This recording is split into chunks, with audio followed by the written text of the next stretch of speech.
The John, Anik, and Kenny Florian podcast.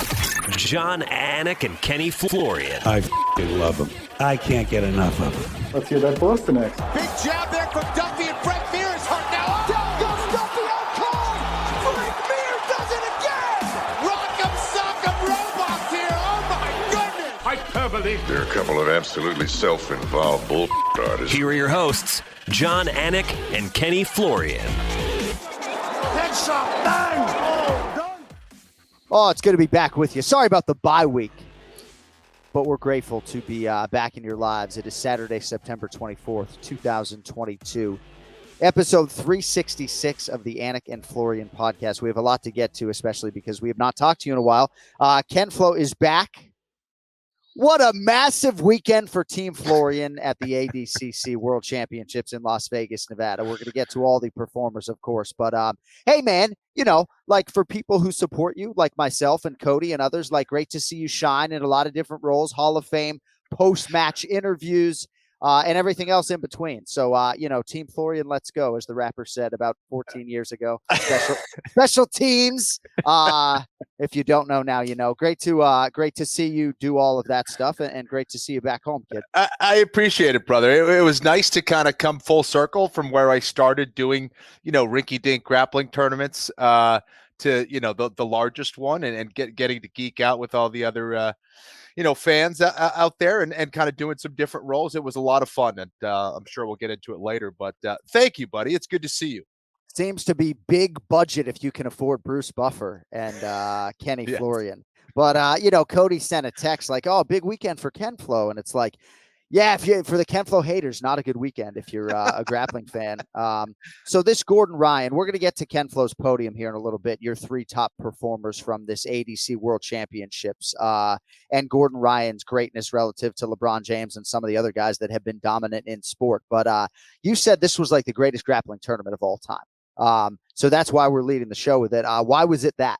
It certainly was. You know, listen, I think when you get the cream of the crop, right, just to kind of get into this tournament, now you have the cream of the cream, and you see someone like a Gordon Ryan who rises above all of those guys. You know, it's pretty mind-blowing. But, you know, these are all the guys, basically all the guys who have won all the biggest super fights over the last 3 years.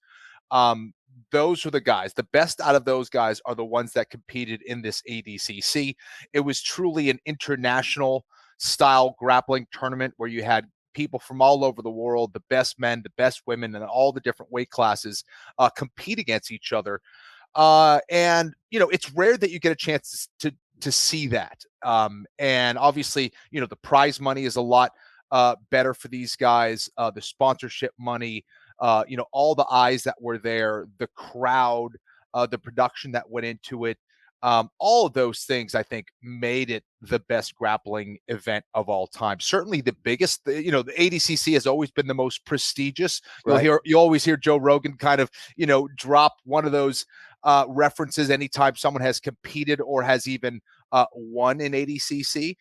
So it's always had that level of prestige and honor. And then to see these guys, the level that is present in today's, you know, grappling tournaments, and to see it in ADCC is just it's something else, man. Seeing it live was just tremendous. Yeah, danger factor just seems off the charts for the art formerly known as the gentle art. So Yes. Can you wager on this stuff? I think you can. I know they had odds, dude. So yeah, I So assume you as can. a commentator, is it your expectation that Gordon Ryan was going to have as seemingly quick a night at the office as he had, or no? I don't know. I think there was that potential. I mean, he is that good. I'm sure the odds were greatly in his favor as a favorite. But even when you get a guy like Andre Galvao in the super fight, for example, a guy who has been a champion 6 times at that ADCC level, a true legend of the game, certainly older at this point of his career. But you don't see someone dominate anybody. I mean, Galvao hasn't lost in a long time, let alone get dominated like that. I mean, that's how good Gordon Ryan is. He makes it look easy. He's a study in efficiency.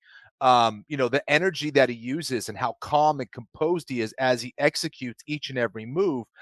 You know, it's like Magnus Carlsen level, chess playing out there when it comes to kinetic chess. He's that good. So reportedly minus 750, the favorite, Gordon Ryan. Galvao plus 500. I guess I was more looking for, a proposition type bet that would give you a little bit more value on Gordon Ryan, because my brain just moves in that direction. So in terms of his dominance, is it just combination, physicality and technique, and he's just the best in the world? Because, it's amazing to see all the superlatives and all the people in that world talk about him and these glowing terms. He's a natural talent when it comes to grappling.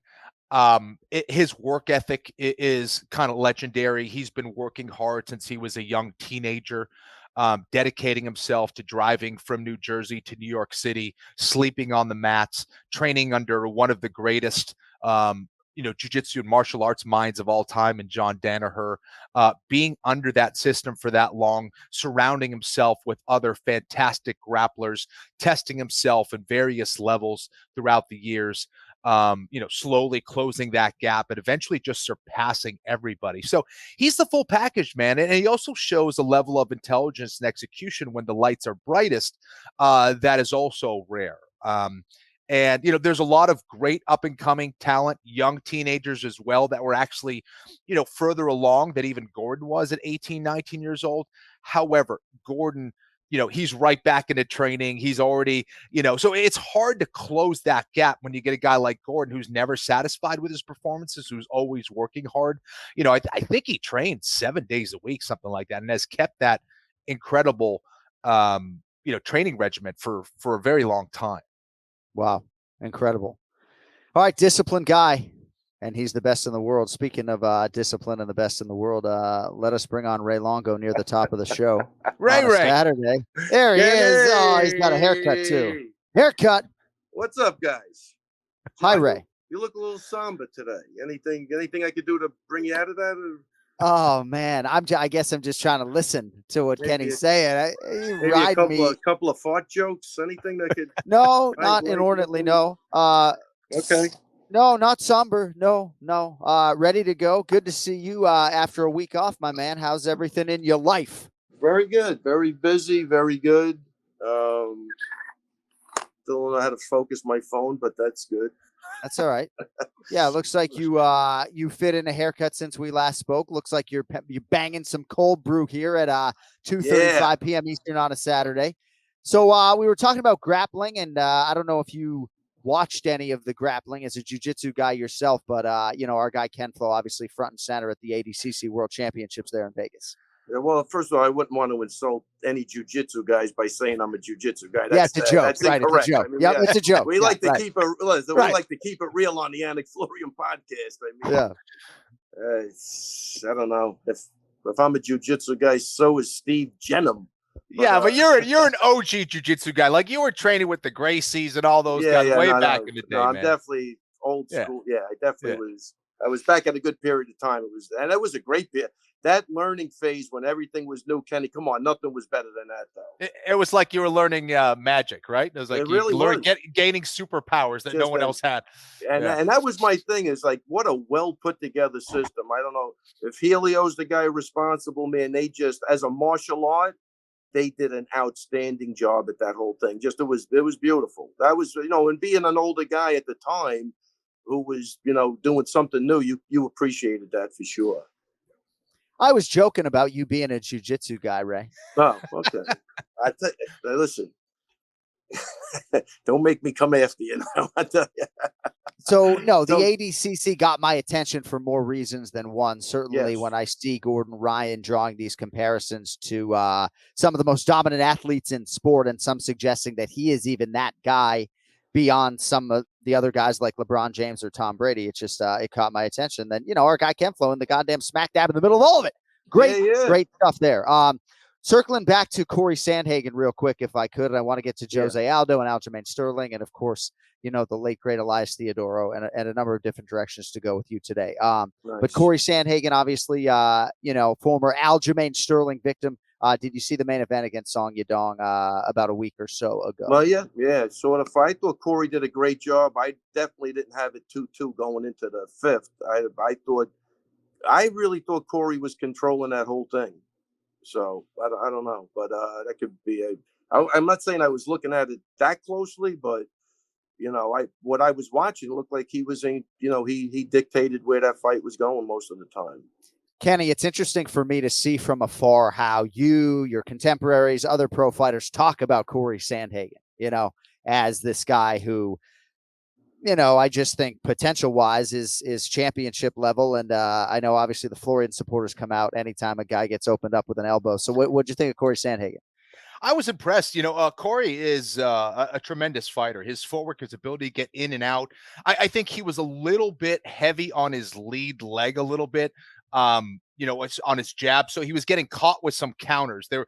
I don't think, I think that he was throwing way more tools than Song, landing more shots, but the shots that Song was landing were pretty heavy shots that were kind of backing Cory up. So there were some, I guess, some scary moments. I don't know if it was like, threatening to win the fight necessarily, but if he continued on that trajectory, I think he could have maybe found himself in trouble at times. But I agree with Ray that he was in control. I thought it was brilliant how he was mixing up those elbows from the short range, letting Song Yadong run into those elbows, which I really appreciate. And there were a variety of elbows. It was up elbows, horizontal elbows. They were pretty. And again, just a reminder to everyone who doesn't use them, they are very, very effective and can mess someone up. So it was cool to see someone throw elbows at the high level. And I thought it was a great fight between two guys that are very technical, very tough. I thought Song Yadong's takedown defense was very good. Cory was showing a new wrinkle to his game, and I thought it was really fast level changes. He just wasn't able to finish those double legs. He wasn't, continuing that motion with his legs. But I think it was a nice showing for Cory to show that he is improving other aspects of his game and trying. And still one of the best in that division, no question about it. Yeah, one more thing, John. I love what Kenny said. I agree with everything. I think with the takedowns, though, what I loved about that is, and I think he said it, but I know as it was going on, I was like, I don't even think he's looking for the takedown. He just wanted to threaten the takedown. I think that worked beautifully for him, kept that guy a little off, Kilt from coming forward with big bombs. I never saw Cory rocked or anything like that, but he did get hit a couple of times. But for the most part, it was him leading the dance. That's the way I looked at it. And I love the way he did go for those takedowns just to put the thought in Song's, brain so that he could move forward. The only criticism with Cory, I think he's so talented and he could keep it really basic and mix up his attacks. Every so often he goes for those high percentage things, and I always think it gets him in trouble. I think it happened in the Dillashaw fight. Like, yeah, he had success with the knee with Frankie. I think he sticks to basics with his moving, switching stances, mixing up those attacks. I think he's going to be hard to beat. And every so often he goes for something, and I think it just creates another problem for him. That's what I'm seeing. But yeah, everything else is absolutely beautiful. And Ray, I used to love cutting people up with those elbows, but Cory's nastier than me, man. You know why? Because I would never split your dong. Got him. Yes. Oh, shoot. Got him. Ken-Flo's been at this I'm a while. rubbing off. I think I'm rubbing off on you guys. I know. I had to, that was for Ray, really. Yeah. Ray, last thing I'll say, as the coach of this division's undisputed champion, you got to like that Cory Sandhagen and Marlon Chito Vera seem to have already aligned, and it looks like potentially those two could fight. I just think it's nice for the promotion, for the fans, that you have a guy like Chito, who is the most accomplished finisher in UFC bantamweight history, who could be stubborn and maybe lay claim to a title fight, and instead he wants to fight this super dangerous guy. Sandhagen, obviously the Dillashaw fight didn't go his way, but again, you just have guys who want to fight and want to state their case. Sandhagen has an interesting case if Aljo's still the guy. I don't know. I just like the fact that those two guys are willing and able and are probably going to fight before they get to your guy potentially, Well, more importantly, so many great fights in that division. I mean, those first 6 or 8 guys, you could throw them in a hat, mix them up, and every fight is a great fight. So the fans win on that. When the UFC wins, we all win. Gregory Rodriguez wins over Chidi Njokuani by TKO. Not sure his wife wins. Man, what an incredible performance, and a super tough athlete. And that's home team for us, right? That's JC Santana. That's Institute of Human Performance's Gregory Rodriguez. Ray, man, that dude got split wide open, but he gets a win, a bonus, and all the shine that comes with it. Hey, listen, having power isn't a bad thing. When you always have that in your back pocket, that could happen at any time. And this guy was really willing to walk through fire with that cut. Was brutal. I don't even know what I was looking at. I saw something. It could have been a bone. I don't know what it is. A fish oil capsule in there or something. I don't know what that thing was. It was one of the worst places to get cut too. I mean, it was like one of those T cuts. It was like across his nose, up and down. It was like a perfect cross. It looked nasty, man. It was bleeding all over the place, and luckily he was able to come back from it. But man, I mean, wow. Yeah, if he doesn't have one punch knockout power, that turns into a bad fight. But that guy's a Terminator, man. That he really won over a lot of fans with that, man. It was phenomenal. Absolutely phenomenal. I know that he was probably stitched up shortly there. I'd like to talk to the plastic surgeon and see how he plans on rectifying that situation. But all right, a few other things we want to get to here with Ray Longo. And again, appreciate you carving out a few minutes for us on a Saturday. We understand you're in high demand. How is Aljamain Sterling doing, by the way? Less than a month to go. You got the itinerary you could share with the audience for his fight on Etihad Airwaves, or what? I think he's coming back today, but he's definitely putting the work in. He sends me sparring, and he's definitely sparring a lot. And he was on a sprint program, so I'm happy. His cardio will be in place, and I think he comes back today. So I'll know more next week for you. You know he's one of my favorite people, so I can say a little bit quirky. He may not tell you exactly when he's coming back. All of a sudden, he's just walking the door, and it's like, oh, champ is here. And he doesn't like to be called the champ. Speaking of quirky, Ken-Flo, Aljamain Sterling, don't call him the champ. He doesn't like it, huh? He doesn't like that? Nope. I like it. That means he's focused. He doesn't want to get, No, he's holding to that, but he's the champ to all of us down here at the gym. So he could say, don't call him the champ. It ain't going to work because he is the champ. He earned it. He is. You can't be happier for a guy than him, man. He's definitely a great guy. Yeah, I learned the hard way calling Aljo champ one too many times. Really? He got nasty with you. Yeah, calf kick. I'm like, come on, man. Oh wow. No, he didn't calf kick you, did he? He did not. That's bad. All right. Very bad. The King of Rio, Jose Aldo, stepping away for all intents and purposes, ends his mixed martial arts career here. Pro debut in 2004. Started 7-0 in the UFC. The wins: Mark Hominick, our guy Ken-Flo in his second UFC fight, Chad Mendes, Frankie Edgar, Chan Sung Jung, Ricardo Lamas, and then the rematch with Chad Mendes. Then he fights Conor McGregor at UFC 194, loses in 13 seconds. Fought 12 times thereafter, and I think that's where a big part of his appreciation comes in with MMA fans. Not necessarily that a big part of his legacy was built, but it is this tertiary phase of this incredible legacy. He goes 6-6 after the McGregor fight, became the undisputed featherweight champ for a second time. That was courtesy of an interim title fight win over Frankie Edgar. He was later promoted. What else can you say? I'd like to start with Ken-Flo if I could, because he fought the guy in 2011 in what was Kenny's retirement fight. Jose Aldo steps away, and, his bankroll's fatter than mine.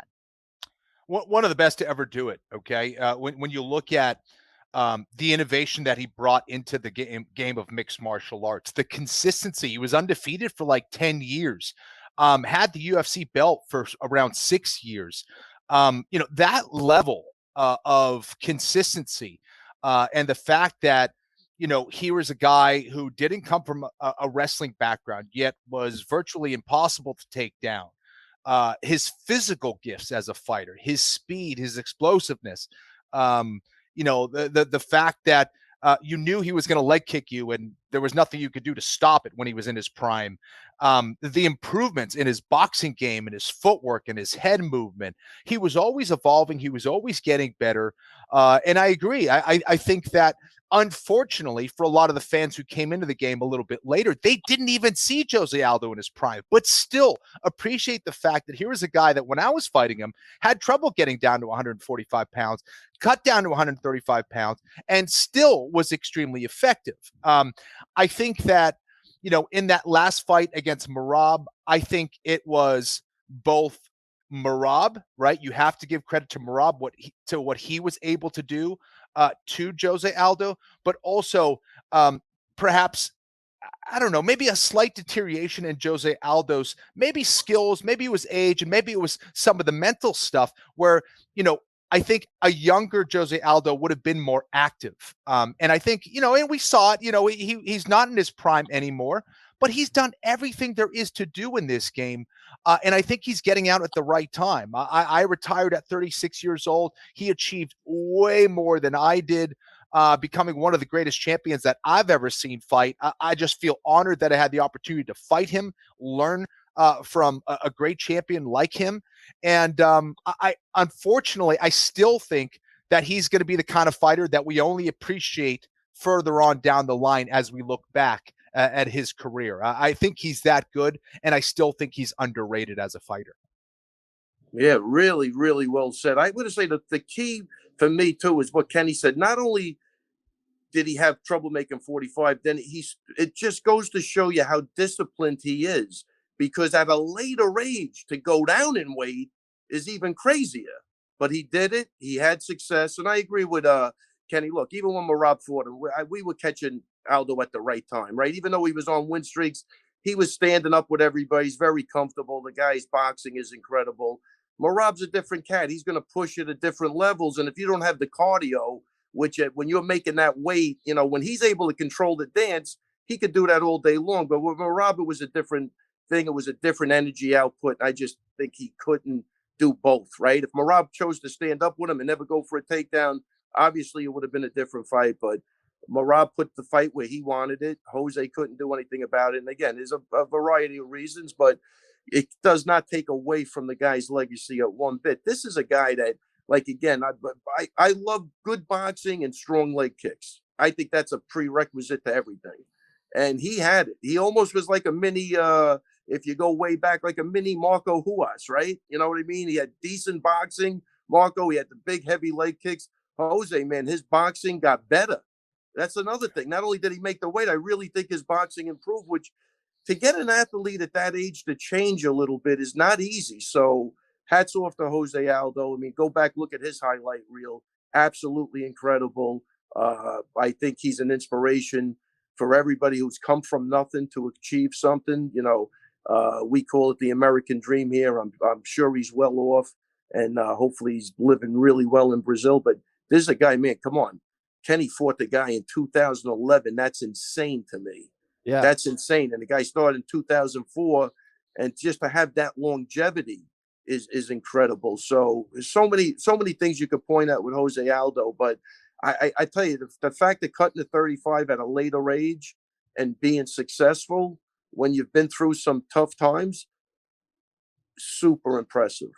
He made wholesale lifestyle changes, right? And it really is about discipline. Like 100%. If Khamzat Chimaev was hell-bent on becoming the undisputed UFC welterweight champion, he could live the lifestyle of a welterweight 24/7, 365, and I think he could get there. But yes, there was a late focus in Jose Aldo's career, undeniably, on boxing. Did parts of 3 training camps with the Olympic boxing team there in Brazil. And, obviously when he set his mind to improving that part of his game, he did so to the nth degree. Certainly one of the greatest Brazilian fighters of all time, if not the singular most accomplished Brazilian mixed martial arts athlete of all time.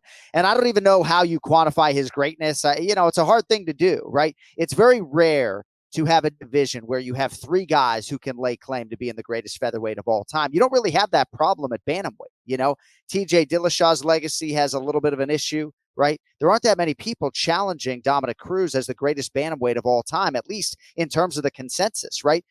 I would actually submit to you that Aljamain Sterling is closing the distance at 35. But 45, Jose Aldo, Max Holloway, Alexander Volkanovski, you can go in any number of different directions. But in terms of what Kenny was saying about Jose Aldo's big picture greatness, like history is going to look back very fondly upon this guy. And I think that might actually be better for him. I think he'll probably headline the UFC's class of 2023 in the UFC Hall of Fame. And we just wanted to carve out a few minutes. And Ken-Flo won round 1, by the way. Can you imagine how anxious I was after Ken-Flo won round 1? Like, let's go, Ken-Flo. But I will say, look, I'm going to say it 100. I'm going to say it 100 times over again. Kenny fought Jose Aldo when he was Jose Aldo. And a lot of guys, Kenny's just not a featherweight. Can't say that in the last 3 or 4 years. They can't. That guy was a wrecking machine when Kenny fought him. Kenny's just not a featherweight. Like Kenny won the first round. He walks back to his stool and he's just like, in his head, he's like, man, how are we going to do this for 5 rounds? All right. A few other headlines before we let you go. Did you guys see on Dana White's Contender Series this Raul Rosas Jr. getting to the UFC at 17 years of age, Kenny? I hope I'm getting his name right. I didn't see it. Rosas, right? Yeah. Rosas, is that 17 years of age and looks ready to go, huh? Crazy. Again, when you see that that age, right? And everyone was talking about it. I was like, oh, I got to check this out. And it happened to be on YouTube or whatever. So I watched it. I was really impressed with just his maturity, his aggressiveness, his confidence heading into that fight. At 17 years old against another dude at a bunch of fights. He's something, man. He's going to be something. There's no question about that. I was really impressed with his grappling, that he was making some mistakes over and over again. But, other than that, a kid at 17 years old, there is so much potential. If I was the UFC, I would have locked him up as well. So I think he's going to do big things to go from ADCC to see guys like the Rotolo brothers at 19 years old, Mika Gavao, 18 years old, compete like true veterans in jiu-jitsu. And then to see a 17-year-old do that in mixed martial arts, it's mind-blowing. Like, I was a complete idiot at 17 years. I was a complete idiot at 25 years old, let alone 27, 17, I was going to say. I mean, yeah, exactly. Kenny, let's be honest. I'm a complete idiot at 64. It never ends. It never ends. It's crazy. I mean, the dedication that this kid had, again, he didn't just turn around. Like, you don't see a kid perform like that. And he's, been dedicating himself for the last 6 months. He had to have been doing this since he was, before he was even a teenager. He had that focus, that vision of wanting to be a professional mixed martial artist and fight at the highest levels. You don't see that every day. 17 years old, dude. Unbelievable. Yeah. I think 17 is the key.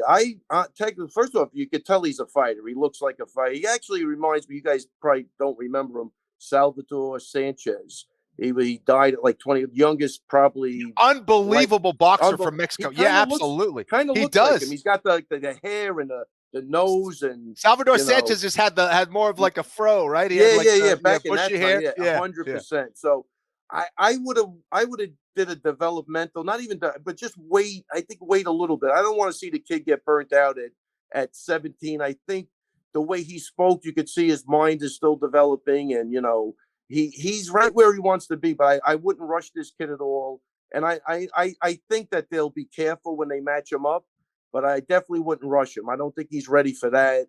But he is, you give this kid a year or two, who the hell knows what's going to happen? You know what I mean? That's an extremely important point that Ray. Yeah, I just think mentally, that's a lot. You know what I mean? And I think he's right where he wants to be. If he would have went out and smoked that guy in the first round, I would think a little different. But like Kenny said, there were a couple of mistakes made, which is understandable. Again, you got to go back to the kid 17. He's incredible. But, he is talking about submitting people in the UFC. He couldn't submit a guy that wasn't in the UFC. So that's why I say where the emotional maturity has to come in. You could look at that kid and tell he's a fighter. There's no question about it. The key is not to rush him too much, I think. And that's, you got to remember, in boxing, they'd be giving him feeder fights and they build him up. By the time he's 20, he's ready to go crazy, right? But if they rush this guy too much and give him bad fights, I think it'll be something that won't be good. He'll become like a journeyman really quick. So I hope they do the right thing. But you could definitely see the kid's got talent. He's young. He's definitely, again, if anybody looks like a fighter, it's that guy. So I wish him the best, but I hope that he doesn't get rushed too much because, sometimes you're a little excited and, you don't want anybody using that excitement to your disadvantage. Sure. No, I think that's well put. It's a big roster, and I think in terms of the matchmaking, they'll handle him well. Yes. And I would also say promotionally, like if he gets a developmental deal, he's certainly not getting any air on the Anik and Florian podcast. Of that, I can assure you. So UFC contract gets a little time. That's not true. How many times have we talked about the Contender Series during the Ray Longo Medal? What, you think I'm barking? I'm wearing your fucking logo today, my man. I told you were in a cranky mood this morning. Why the hostility? What's going on? No, everything's good. I know you well enough to know. Is it Saturday afternoon? Is that what that's? Not at all. Not at all. This might be the first Saturday show in the history of the podcast. Not at all. No. If we were doing the show on Sunday, maybe I would be, because of the NFL. No, we're good. We're good. Hey, do you think Kenny dyes his beard? Yes or no? Gosh. Ooh. I'm going to say he dyes his beard. How could he not, right? But he doesn't. Isn't that amazing? Incorrect. Because I know if I get any grays, it's in my beard most of the time. So that's the reason I'm saying that. Because it looks great, though, Kenny. Yeah, it is. See, my dad didn't get like gray hair probably till he was like late 50s, something like that. Look at Ray. Ray barely has any gray hair. I'll tell you, my father had jet black hair until he in his 60s. He had a couple of stragglers in there, but oh yeah. I'm chalking that up to my Italian blood. See, there you go. That's what I love about that olive oil. Exactly. I mean, Ken-Flo can keep some things close to the vest, but that would not be something that he would need to lie to the audience about. Yeah. I would tell you. I wouldn't be ashamed. I'd be like, I dyed my beard. Unbelievable. First time I dye his hair, I'll announce it on the show. I promise. Yeah. All right. Man. Before we let you go, red lights every day. Do it. I know. Yes. That could be the Bitcoin and red lights. You're set for life. See, that's the promo. That Bitcoin's taking a beating. Yeah, it is. Bitcoin's fine. It's fine. It's over 19. Long term. Relax. It's a long-term play, honey. Yes. Honey. It's a long-term play. Yeah, I tell you, Kenny. Enough. Kenny, something's up with him today. Trust me. It's gonna come out. The audience thinks I'm on cocaine. Na, na, na, na, na, na. And you wanna ride on cocaine. What is going on? No, this would probably be a good time to tell this audience that I went out to dinner with my wife's family very early on, and I guess I was doing this a lot with my nose. If you're just listening, like rubbing my nose, I've never done cocaine in my life. You know why? Because I bet it's amazing, right? I bet it's amazing. I bet I would love it. Right? Holy you guys bro, he's on something. It doesn't have to be cocaine. How about Adderall? How about Adderall? Do you take any Adderall? Oh, do you have any? Something. I need some. I actually don't. How about this? Did you crush up an Adderall in your coffee today? Because you're out of control. Oh, that sounds amazing. Kenny, I've seen addiction in many faces, and this is one of them. And this is one of them right here. The first step is admitting you have a problem. Yeah. First step is taking off your hat. First step is taking off your hat in the middle of a podcast. That's the first sign I noticed. Why'd the hat come off? I took it off to highlight how white my beard is relative to the hair on my head, but I guess there's very little of that because I shaved it recently, so it didn't work, Riding me hard, New York today, huh? Yes. I mean, I can start throwing it back in your direction, but we're sober for the telecast today. Incidentally, we really are. Why don't we do a drunk podcast one day? We all just do start doing shots during the middle of the podcast. I think I owe someone at least like 2 shoeys or something. So I'm sure John does at some point. Ray, we do. Get you drunk for no reason. Yeah, we should do one. Now maybe that I think about it, Cinco de Mayo or something. Yeah. I drank last night more than I usually do. See, I knew it was something. Kenny, here it comes, Kenny. I told you. I think that might be it. I actually, at one point, I don't drink wine. I grabbed a bottle of Sauvignon Blanc and started drinking it from the bottle. So maybe there is a residual thing going on here today. Yeah, no, John, you're perfectly within your scope. Wrath of grapes. Your mother-in-law can do that to you. You started reaching for anything with alcohol in it. Probably a bad time to tell you that today's podcast is brought to you in part by UFC Fight Pass, right? Before we go, and I'm going to get a little bit serious on you, and then we'll end on a lighter note. Elias Theodorou was somebody who crossed your wake repeatedly throughout his UFC career. And one thing that Ray and I have talked about privately, as we all get older, is that you lose people, and it happens more frequently. Now, in this case, Elias was only 34 years of age, and it's hard because life goes on. And when the three of us pass, life goes on. Oh. And, it's almost like a blessing, I guess, in disguise that we didn't have a podcast last week, so that when maybe people stop talking about this kid, even though we did talk about it 2 weeks ago, that people are still talking about Elias Theodorou because he was a great, great man. And I just wanted you to have a minute, at least to this audience, to share your thoughts on Elias Theodorou. Yeah, I got the news right before we went on that time, so I didn't say anything because I didn't know.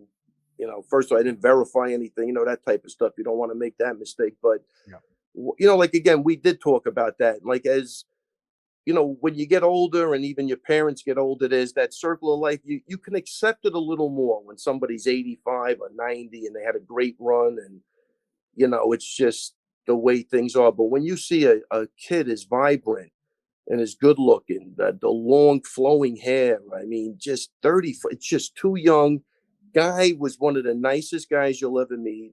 I think Heidi Dean said it, man. He was like Aladdin, or the guy from, he was that swashbuckler from the 20s. I mean, just a great guy. You could see he loved life too.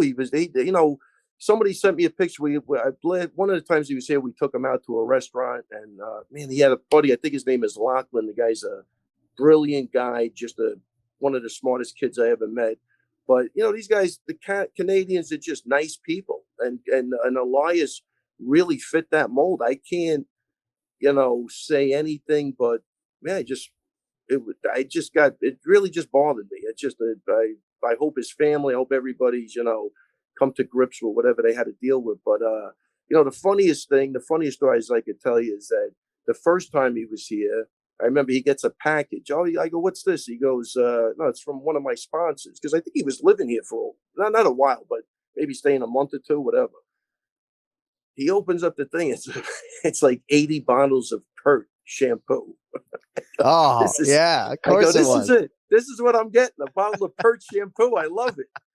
But that was Elias, man. I tell you, that was one of his sponsors, and he had the hair to back it up. So rest in peace, buddy, man. He's just a nice guy.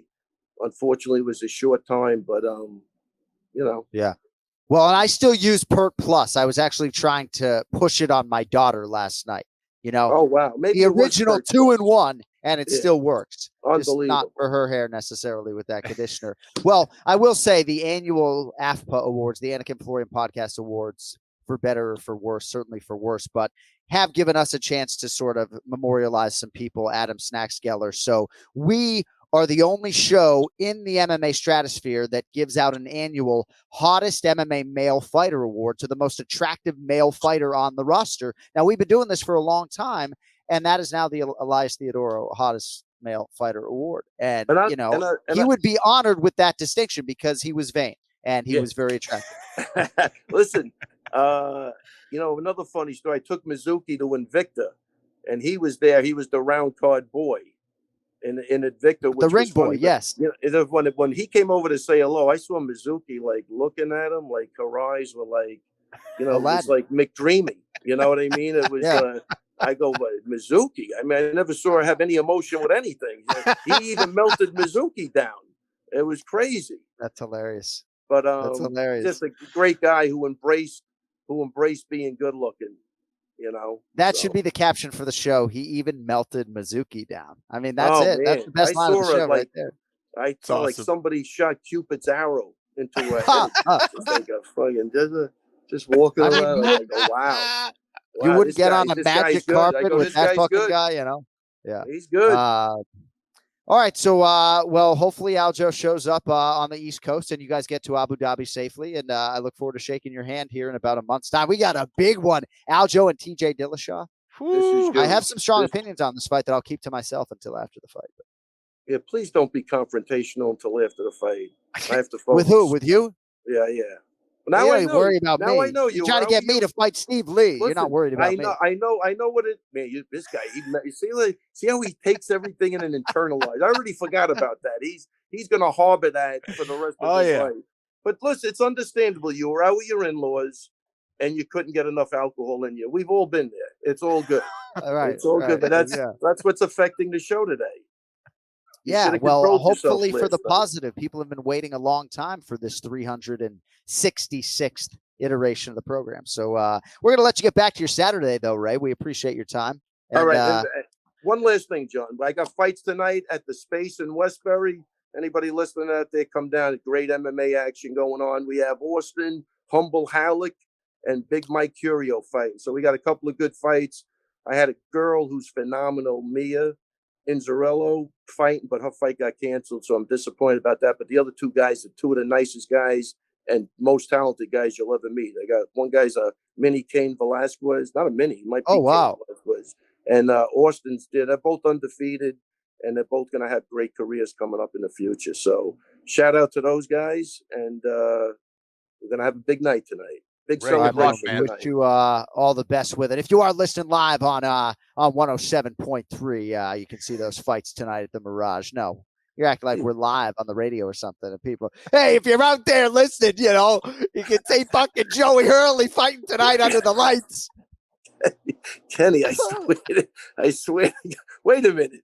Are you telling me this show's not live? Are you telling me this isn't live? Tell live me to to my tape. face. It's live to tape. All this time I thought the fucking show was live. Bullshit. Some of them have been. This one is not. Come on, thank goodness. man. Hey, have a great day and a better evening. We'll talk to you next week, all right? Take it easy, guys. See you, Rick.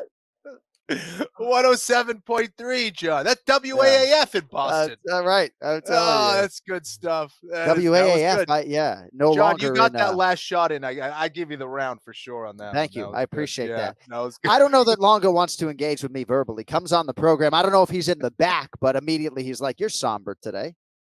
Am I somber now? Today's episode brought to you in part by UFC Fight Pass.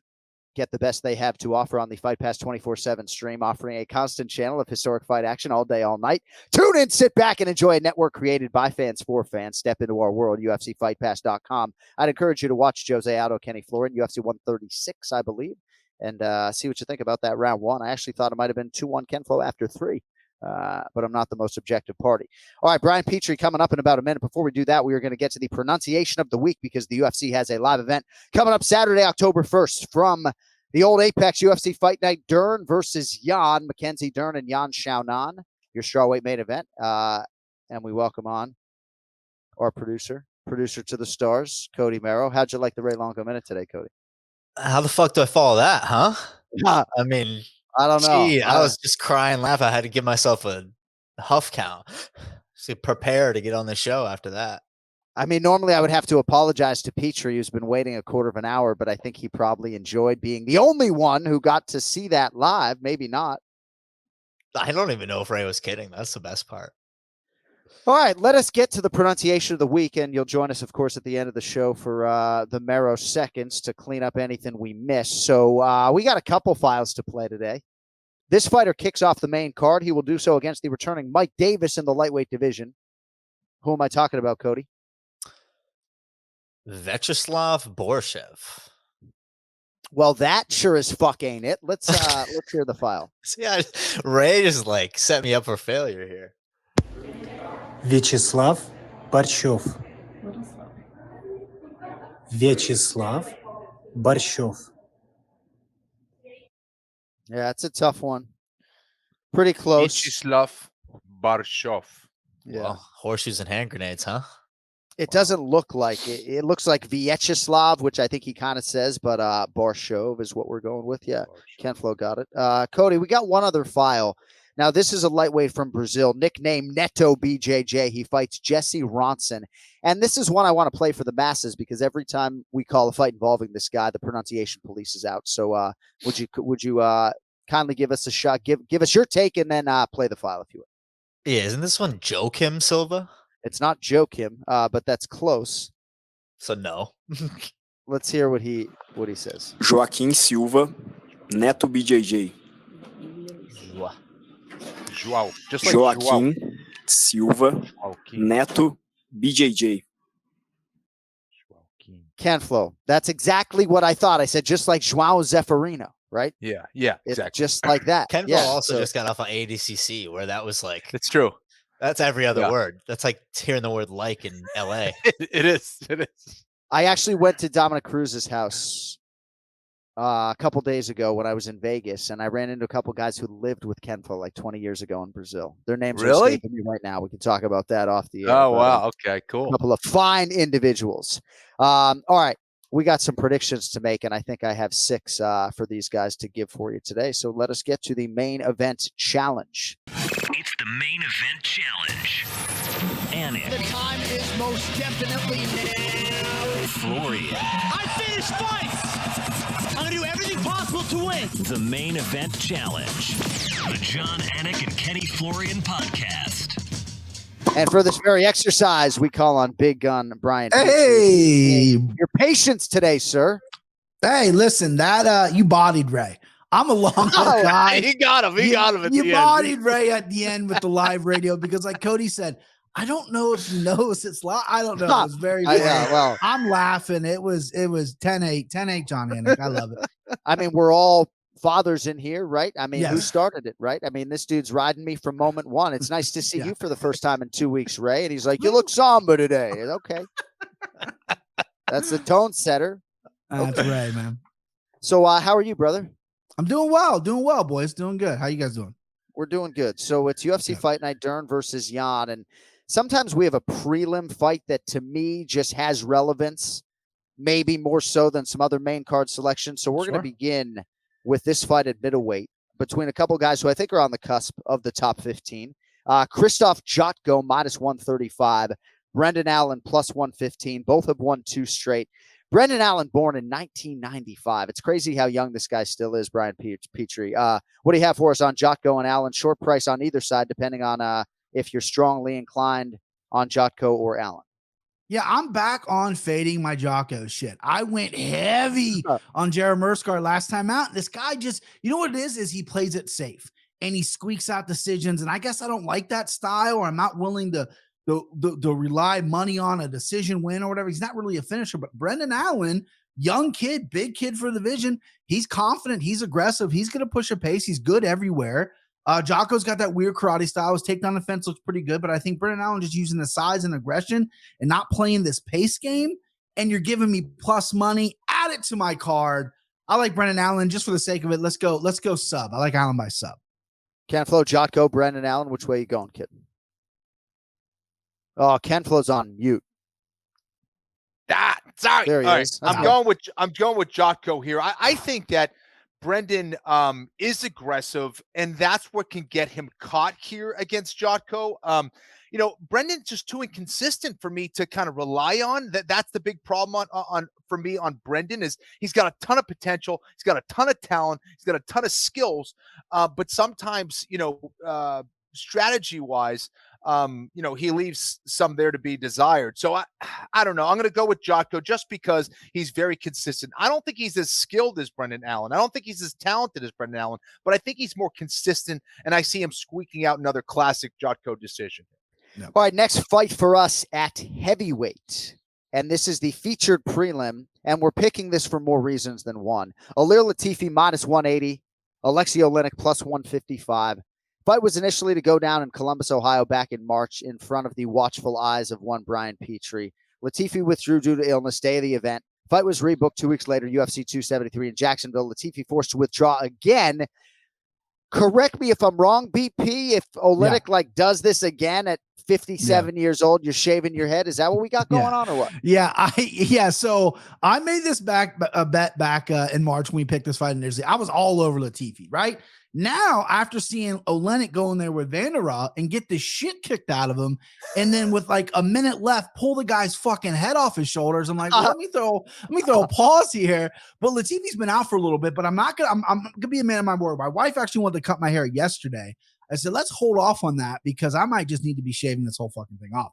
Yeah. So, man of my word, I'm back in Latifi. Minus 180 is something I'm not jumping over through hoops for right now. But I'm a man of my word. I'm going to do the shave the head if Oleinik wins. I'll take the hair off. And as far as the fight goes, I do like Latifi. I do think he's a good wrestler. I think he can stay safe. But fucking Alexei Oleinik, man, you can't. He's like the hardest guy to cap. I mean, literally, if you just want to be feeling a little frisky, throw like a 25 spot on him winning by submission. You can get some extra cash there. But my official pick is going to be Latifi. Oleinik's a scary guy. He was in the back after doing what he did to Jared Vanderaa, explaining it to the Brazilian Jiu-Jitsu black belt, Jared Vanderaa. Like, Oleinik's trying to give somebody a dirt nap in there. I was like, careful, man. Ken-Flo, what do you have for this fight? Ilir Latifi, about a 2-1 favorite here against the ageless Alexei Oleinik. If Olenek gets an Ezekiel choke, BP, is that like a tattoo bet? Are we upping the ante a little bit more? Hey, There you go. All right, there we go. I'm working on a sleeve, so I'm not afraid of tattoos, babe. What did Alexei Olenek? As long as on the neck. John keeps throwing out tattoos on his neck. That's ballsy. My mom would kill me, but yeah, we'll do a tattoo bet. Sure. Olenek just across. Olenek right across the throat. That'll go over well. Yeah, listen, I think Olenek is always dangerous, right? But I think this is a good matchup for Latifi. I think he'll find a way to kind of keep it on the feet. He's got big power. Olenek has always kind of struggled a little bit on the feet. So let's go with Latifi as well. 40-yard dash, Alexei Olenek, Roxanne Modafferi, and me. I win it going away. Yeah. No what, doubt. What do you think about the two of them head-to-head? Roxanne Modafferi, Alexei Olenek, 40-yard dash. I'm gonna go. I love Roxy. I'm gonna go Olenek. I'm not. I think I gotta see how Roxy runs because I think Olenek is just a head down. I'm gonna run and he just doesn't stop. So I'm gonna go Olenek beating her on a 40. All right, maybe that'll be the poll question of the week. Maybe not actually, Cody. Let's not do that. All right, at bantamweight, nice main card showcase here for a couple of sort of lesser known guys. John Castaneda minus 210. Daniel Santos is plus 180. Castaneda, I was looking at it earlier today. Pretty tough schedule throughout his MMA career. He's won 2 in a row now, both in the UFC, and draws Santos, who fought his UFC debut back in April and dropped it by decision to the talented Julio Arce, who fought pretty well that night. Brian Petrie, Daniel Santos, John Castaneda. Who do you like? Man, the sexy Mexi Castaneda. That's a beautiful nickname right there. Good. And listen, he looked pretty sexy in that Miles John fight. Miles John's a solid grappler, and you got him out of there. I really like that. I think this kid's boxing is good. He's tough. He's got a wealth of experience being 30 years old. He's actually got 2 out of his 5 losses, 2 of them by a guy named Matt Brown, not the Immortal, which is pretty funny. I love when these guys have these weird records like that. And Santos got kind of fed to the wolves a little bit. Julio Arce is established guy in the UFC, and Santos is good, but he's flashy. And sometimes these flashy guys that like to spin a lot, they slow down. And I like the steadiness of Castaneda. I like just the constant pressures he could do. And I think he can win everywhere. Although I do think Santos is very tough. He's never been finished. I like the over in this fight, but my pick is going to be Castaneda by decision. Ken-Flo, I've never seen Castaneda fight live. Excited to do so here in a week or so. What are your thoughts on this one? Castaneda, the favorite. Yeah, I'm wondering if he's like anglicizing his last name Castaneda or it's Castaneda or not. But anyways, I like him too, man. I think he beats Santos. I think his wrestling background is going to certainly help him there. And I just think he's a little bit more consistent. Santos is dangerous, and that's the kind of, BP alluded to it very well. Those spinning back kicks are dangerous. Those wheel kicks you got to watch out for. But yeah, I like Castaneda here as well. Well, I can't. Here's the file. Let's see. What does he say? Castaneda. Oh, he goes Castaneda. He anglicizes it. Okay. Castaneda. Yeah. Gotcha. Cool. All right. Moving on now. Same division. Raoni Barcelos, minus 215. Trevin 5-Star Jones, plus 185. Barcelos, a name that sort of resonates, I think, with a lot of UFC fans. He started 5-0 in the octagon. Since, though, he's dropped 2 in a row. Trevin Jones, also a hot starter in the Big Show BP before falling back a little bit. He's lost his last 2 as well. Something's got to give. Which way are you going on this one? Yeah, I used to think Barcelos was a dark horse in this division, but he's dropped 2 in the last one against a short notice newcomer, and he's 35 now. It's like, I think he's got all the skills in the world. He's a little inconsistent, doesn't fight a whole lot. I think maybe the title is out of his reach, but I do think this is a good fight because Trevin Jones, 5-Star Jones, great nickname as well. He's durable, good cardio, can flatline you. But the problem is he starts so slow, and then he relies on that power as the fight goes on. I think of a guy like Barcelos, I don't think that's going to happen. I think he's leaps and bounds better everywhere if he mixes everything up, unless he wants to go out there and try to prove something coming off a 2-fight skid. I don't see that happen. I see him being smart here. I like him by decision. But if you're feeling frisky, you can take Jones by KO, which I'm sure is going to be a gorgeous plus number because he does have that one-hitter quitter. And you're right. 5-Star is a great nickname. Gives an announcer a lot with which to work. Ken-Flo, Trevin Jones, Raoni Barcelos, which way are you going? Yeah, I think that Barcelos is a little bit better everywhere than Trevin. I do think Trevin has more power, particularly in his punches. But I think where Trevin is going to struggle, I think, is with the speed, cutting off the cage early, getting off to a good start. I think that's where Barcelos can kind of run away from. However, Trevin's fighting him at a good time, where Barcelos is probably a little bit low on confidence, certainly lower than he was when he started. But we're seeing a little bit of a decline in Barcelos' game a little bit. Certainly was a surprise him dropping, those last two. But I still like the Brazilian here.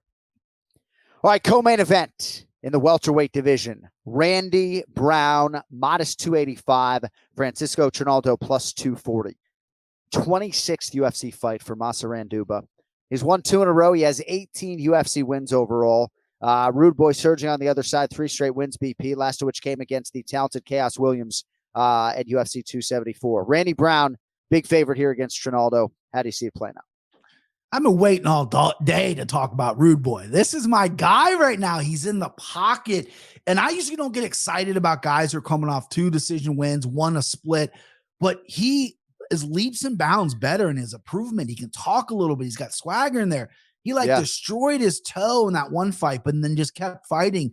Chin has always been a little bit questioned, but he's kind of put that aside. I mean, he got rocked in the Chaos fight, recovered well, and he's fucking massive. I mean, I know he's got skinny legs, but he's massive for 170 pounds. And enter Trinaldo. Here's my guy who I think he's a dead ringer from the dad from Friday. I think he looks exactly like the actor from the dad from Friday, who I believe has passed away. So RIP. This guy says he's 40. He says he's 44. I think he's 64, but it doesn't matter because he's nails, right? Goes out there, fights at 185 on the Brazilian Ultimate Fighter 20 years ago, fights at 185. Now he's at 170. And he's just durable. He's tough. He's gritty. He hits hard. But the thing is the guys he's fought at 170 are a little bit lower competition. I think this is a big step up. I was actually surprised Randy got this fight. I thought Randy maybe deserved a bigger name, not disrespecting Trinaldo or whatever. He's obviously a legend in the UFC with John just laid out. But, at 170, I just don't think that's the biggest name in the world. But I love Randy Brown here. I know Trinaldo is burned me in the past, but I'll pay 3-1. I think Rude Boy styles on him. I think this is a really good parlay piece. For anyone out there looking for a parlay if they want to pay that big number. So give me Rude Boy. I'm going to start challenging these fighters to these 40-yard dashes, I think, Kenny. I think maybe Trinaldo would be the first one. I think that'd be competitive. You got him. Me and him. I think you got him. I don't want to be the favorite. I don't want to be the favorite. Like I'd be favored against Olenek or Modafferi, right? Give me Trinaldo. Sure. Kenny, get the what do you money. have for us on the co-main event before I get fired, please? Oh gosh, my knee hurts just thinking about 40-yard dashes. Listen, I'm with BP. I'm a Randy Brown fan as well. I think his length in particular is going to be a problem because he knows how to jab, because he knows how to use his long-range weapons now, and just seeing his composure in his last few fights. He's on a 3-fight win streak now. Trinaldo is tough, always going to move forward. He's on a little win streak as well, but I think so, right? But Trinaldo, he's got big time power. He can definitely knock out anybody in that division. But I think Randy is fighting him at the right time. And I actually like the fact that Randy is gaining a lot of experience against these kind of mid-tier guys. Because I think when Randy does finally get those top 15, top 10 guys, I think he's going to be that much more prepared. So this is a guy I think can really make a run. It could be a contender. Give me Brown. All right, that brings us to the strawweight main event. Kenny will lead us off here. Mackenzie Dern, minus 210. Yan Xiaonan, plus 180.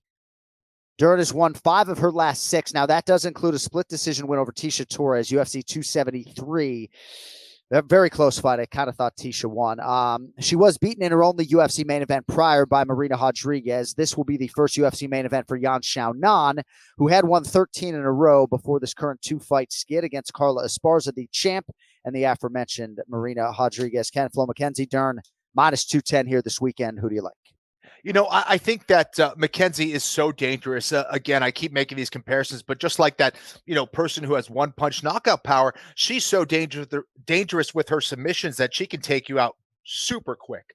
I would like to see her almost drop guard against someone like Yan Xiaonan. I think that at times she spends a lot of energy trying to take her opponents down. And against Yan Xiaonan, she's got that, Sanda background that allows her to hit some nice takedowns and keep the fight on the feet when she needs to. Mackenzie is still a developing striker. She has made large improvements in that realm. But I think Jan has really impressed me. And I'm a huge Mackenzie Dern fan. The fact that, she's coming from that jiu-jitsu background, multiple time world champion, ADCC champion, no-gi world champion, gi world champion. And I think she's just a real sweet kid. And I love how tough she is as well. If she gets by someone like Yan Xiaonan, I think she's going to be fighting for the belt soon. I think that's going to show a huge improvement in her overall mixed martial arts game, which she's been doing, but I haven't seen the jump like I want to just yet. And I think the fact that Yan Xiaonan has shown excellent striking, excellent takedowns and defense, I think this might be a tougher matchup for Mackenzie than it is expected. So yeah, I've been pretty lame throughout this main event, just continuing to pick all the favorites, but I'm actually going to take the underdog here in Yan. Okay. All right, Bri. Yeah, lay it up for me. Has been laid. What do you got? Listen, this is a great main event. Women's 115 is fucking stacked. And everyone knows how I feel about Mackenzie Dern. She's my little sweetheart that I never met. She's adorable. She's a beautiful, beautiful young lady. And she's an incredibly talented fighter and tough. She walks forward. She doesn't know how to take a step back. She's moving forward. Striking's come a long way. I've stated numerous times that if her wrestling really was on point, she'd be a beast. Because as Kenny can attest, her jiu-jitsu is head and shoulders above everyone else. Either off her back or on top, she's lightning. Yan is action-packed. I mean, this girl's never been in a boring fight. Marina Hadiga's fight was incredible. Carla Esparza fight, though, she dropped it a little bit. I mean, that's a champion right there, but that's the only grappler she's fought. I know Claudia Gale is a grappler, but she kind of struck towards the end of her career, or at least her UFC run. Carla's the only one that really persisted takedown, and when she got taken down, I hate to cap off one fight, she took it down and finished her on the ground. And I think if Mackenzie can get this to the ground, I love it. I don't love the number on Mackenzie Dern as a favorite at -210. Yeah. But I wish it was cheaper, but I'll pay that. Not a parlay piece for me. This is going to be a straight wager. I'm picking Mackenzie Dern, and I'll sprinkle on her by sub as well, because I would love maybe like a fourth round, really, great fight, and she catches something or whatever. And I agree. If Mackenzie Dern gets past Yan, I think she could contest for the title for sure. All right, if you want more from BP, at Brian Petrie MMA, that was kind of cool to see on social media, wearing that proud UPS Brown, taking somebody down and just letting them know. Letting them know. It's a guy I work with. He's like 44. He said he wrestled in high school, state champion, whatever. Not a UFC fan, gets his UFC picks from me. And it seems like whenever he gets picks from me, they lose. So he gives me shit. Like, do you even know what you're talking about? And I'm like, dude, you're telling me like, hey, I want to put $100 down and I want to win $100. Like, that's not the easiest thing to do. So anyway, we're busting balls. We had a light day at work and whatever. And we're on that little table. I pick him up. I put him down like a little baby, and I made him my little bitch. I mean, that's what happened. He's also 1-0. He's also 6'1". He doesn't believe how tall I am. So I have another picture where he's on his tippy toes and I dwarf him, and he still doesn't believe it. But John, I have a real quick question for you. Yes. We're doing the 40-yard dash, right? We're talking about it. I mean, you and Buff, who we got? Who's taking you and Buff? Buff can't run because of his ACL. So Buff and I go on a lot of walks together. Okay. So in a high intensity interval training workout over 60 minutes, I think Buff would outlast me, but in a 40-yard dash, I would smoke him, probably going backwards, Gotcha. All right, Brian Petrie, great stuff today. We will talk to you in the not too distant future, perhaps without your hair. Yeah, I guess we'll maybe. Man. All right, I'll see you, boys. Thanks. All right, there he is, Brian Petrie, with us for the main event challenge. So, oftentimes people say, "Oh, what do you want for Christmas?" or "What do you want from Hanukkah?" So I see all this wonderful artwork. I don't really have an office, right? I mean, it looks like Ken-Flo has this amazing fucking office, gym in his house. Anyway, my office here is in my bedroom, right? And I have some artwork. I have this amazing Nate Diaz print behind me, right? But as the president of Team Florian, how do I not have a framed? I don't even need it autographed, right? How do I not have a framed photo? I'm being serious now. How do I not have? And I don't want you to buy this for me. I'm gonna get this on my own, But how do I not have a framed photo of you with Joe Lozon mounted in Broomfield, Colorado? Blood splurging everywhere. How do I not have that in my office? Like some sort of ode to to, my favorite fighter. We're going to make that happen. We're going to make that happen. We're going to make that happen, but I don't buy it. Cody, we'll talk offline. Yeah. All right. Thank you all for indulging us today. Oh, Cody, we got the. I'm here. Well, I came on to say I'm pretty sure that's on your ceiling, right? right over the bed. Yeah, exactly. Yep. It is actually. Oh, there it is. Yeah. All right. The MERROW Seconds to close out the show. What do you got for us? Yeah. So couple quick notes off the top, if I can fucking talk. Ronnie Yaya versus Cody Garbrandt's off. Ronnie Yaya had a neck injury, which does happen in jiu-jitsu. Cannonier versus Strickland back for December 17th. So that one got rebooked. Eddie Alvarez, now a free agent after being dropped by one championship. Well, mutually parting ways with one championship. So either you guys might be calling an Eddie Alvarez fight, maybe in the near future. Tom Hardy recently competed in the Ultimate Martial Arts Championships tournament in Milton Keys and won the 41 and up division at 82.3 kilos. His third tournament win in as many months. My fellow blue belt. Just kidding. I'm not a blue belt. He's a blue belt, though.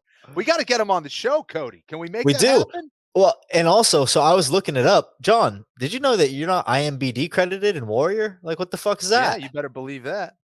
Well, it's not on his IMDb. Oh, it's not? Jonathan Matthew Anik. Actually, I was credited as Jonathan Anik in that. Fact. So, damn. But I got bigger problems. You know why he got the gig? Because of MMA Live. Boom. That's right. That's right. Yeah, there's no show. Yep. Of course, they actually wanted Kenny. They got the wrong guy. It was that episode of Entourage when the wrong guy shows up. Well, they wanted both of us. Thanks, Cody. But no, Ken-Flo was prioritizing his training as usual. Yeah. Just fight for world title. Of course, movies. So also Daniel Rodriguez, Cody and I were talking about stepping up on short notice to face Neil Magny October 15th. D-Rod. Quick turn for D-Rod. And by the way, if you follow Daniel Rodriguez on Instagram, let me just put it to you this way. If you have any affinity for cannabis in your life, you may want to go follow D-Rod because I can assure you he's higher than whatever people think I'm on right now. Well, he's like the smoking 5 joints at one time. 5 joints at one time. Damn. He's a connoisseur. I like it. It's like PFL owner Wiz Khalifa. Yeah. Which, by the way, Eve Edwards commenting on D-Rod's post, like, hook a brother up. And D-Rod's like, I got you. Looks like there's plenty to go around for the king of LA, Daniel Rodriguez. Sorry, Cody, go ahead. No. So I was just going to add in there that Muhammad Ali's grandson, Biagio Ali Walsh, signed a deal with the PFL as well. Amateur fight. How does that make you feel, Kenny? You might be announcing an Ali fight. I mean, yeah. I mean, he's got some big shoes to fill. Some big shoes to fill. How does he feel about Ken-Flo potentially calling his fight, Cody? Maybe we'll have to call him up. We'll have to get him on after Tom Hardy. Indifferent, probably. Yeah. So everybody's favorite segment. Cody's covers, aka fade, whatever pick I'm giving. I feel like I'm kind of screwing myself over this week by giving a Saturday spread pick before, usually I give them on Monday. It's like a. So international listeners, if you don't know, Cody gives a prediction on the NFL every week, and he hasn't really been hitting it out of the proverbial ballpark. He's 0-2 to begin the NFL season. We're sitting here on the eve of week 3. You have to give us a selection for week 3 because most of the week 4 lines, I guess you could find them, but right, you got to give us a selection for week 3, don't you? Yeah, that's what I'm doing. But I feel confident in it. I feel good. Not that I haven't the last 2 weeks. All right, well, let's see what you got. So I like the Chiefs -5.5 in Indy. Right. Chiefs 5-0 in their last 5 road games versus someone with a losing record. Chiefs are 10-2 against the spread actually in their last 12 games. And the Colts historically bad against the spread. And also, I just don't think they're a very good team. 0-4 in the last 4 against the spread. Last 4 following a 14-plus point loss and 0-4 against the spread versus the AFC. So -5.5 Chiefs. Go take it to the window. I like the handicap, and Cody does do his homework. There is a decent segment of our listenership, though, that fades you every week. And as they should. I should start fading myself. That's where I need to start making my money. That's okay. I'm just going to go on a epic run. I do have the Chiefs in a teaser, but now I won't play them because you're on that side. I love you, but I can't. I mean, you're ice right now. You are ice. Like my eyes on that note. Cold plunge. That's going to do it for this edition. Thank you to our guests, Ray Longo and Brian Petrie. Thanks to our executive producer, Cody Merrow. And in all seriousness, Ken-Flo, great to see all of the ADCC coverage and to see you be a part of a tournament that they'll be talking about for years to come. Don't forget, if you want to support the show, you can do so on social media at AnikFlorianPod, AnikFlorianPodcast.com for your merchandise needs. I use the promo code Longo today, actually. Yeah, Cody, I bought my wife a pair of Anik and Florian podcast pajama pants. I used the promo code Longo. If Ray gets credit for that sale, it was the only promo code I could think of. If Ray gets credit for that sale, God fucking help me. One more sleep merch, including the city-themed Abu Dhabi limited edition shirts, are now available at millions.co. With that, KennyFlorianMartialArts.com as well. Don't forget, probably a good time for you jiu-jitsu players to go to KennyFlorianMartialArts.com. And we will talk to you shortly. We'll recap Mackenzie Dern and Yan Xiaonan and get you ready for another live event forthcoming. Thank you all. We'll talk to you in a week. For Ken-Flo, I'm John Anik.